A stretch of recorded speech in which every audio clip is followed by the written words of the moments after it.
हरिओम नमः शिवाय। ही कथा पाण गुरु कृपा सां हासिल करे रहिया आहियूं। महिरबानी करे गौर ॾेई ॿुधजो।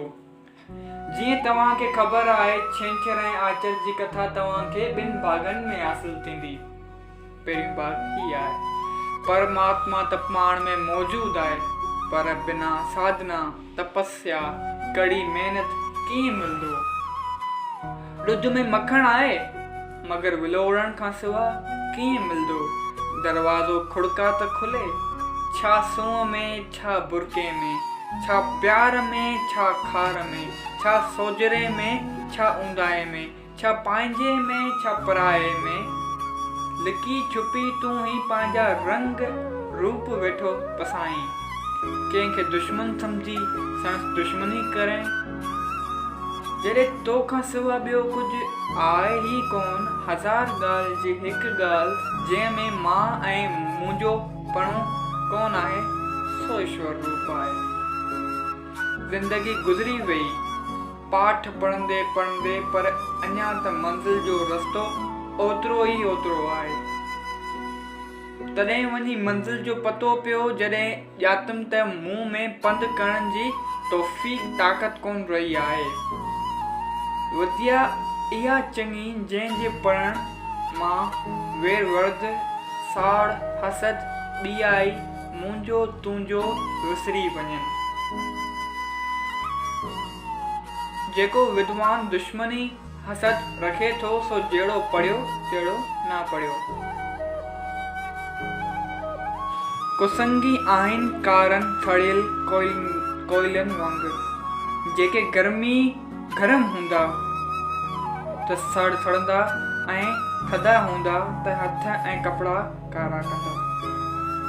जेके कुसंगी माण्हू आहिनि उहे सड़ियल कोयलनि वांगुरु आहिनि। अगरि गरम हूंदा त नुक़सान ॾींदा, हथ सड़ींदा, ऐं थधा हूंदा त हथ ऐं कपिड़ा कारा कंदा। ॾींहं जो आहार यानी खोराक आहे अंधेरो, त निकिरे बि मुंझांस तो कारो धुओं। सच चयो अथनि, जहिड़ो खाइजे अने तहिड़ो थिए मन। जंहिंखे ईश्वर जी भक्ति जी महिमा जी पूरी पूरी ख़बर आहे, तंहिंखे साधनाउनि जूं शक्तियूं बि अमृत जूं सवाद थियूं ॾियनि। माण्हू मेवेदार वण खे हिन लाइ था पथर हणनि त मुंहिंजो मेवा छणी हेठि किरे। चङे माण्हू जी गिला उन्ही करे थी थिए त के गुण ऐं भलायूं मुंहिंजो ज़ाहिर थियनि थियूं। हरू भरू चङे माण्हुनि खे केरु चवंदो कोन आहे। माण्हू उन जे गुणनि मां हसद करे पोइ ई ॻाल्हियूं कंदा आहिनि। अखियुनि सां जेके ॾिसी थो सो सभु फ़ानी बेबका सम्झ।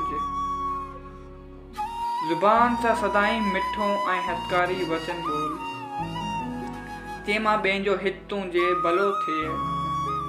दिलि में हमेशह ईश्वर जो नालो दया।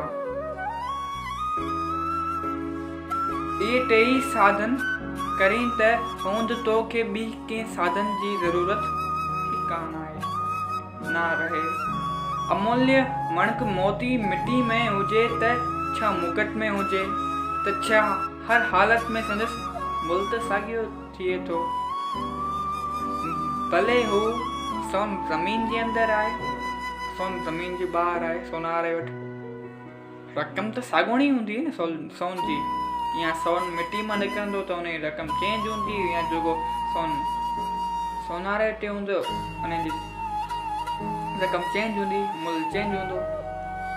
संत बि हर हाल में जुवार मिसाल उकंदा रहनि था। ज़मीन आसमान ॾांहुं तूफ़ान ऐं मिटी मोकिले थी।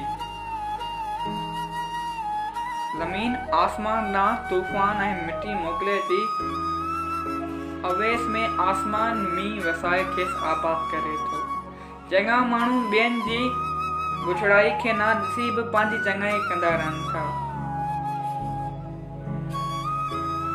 लिखियल आहे त ज़मीन आसमान खे मिटी ॾिए थी, पर आसमान उन खे बरसात रूपी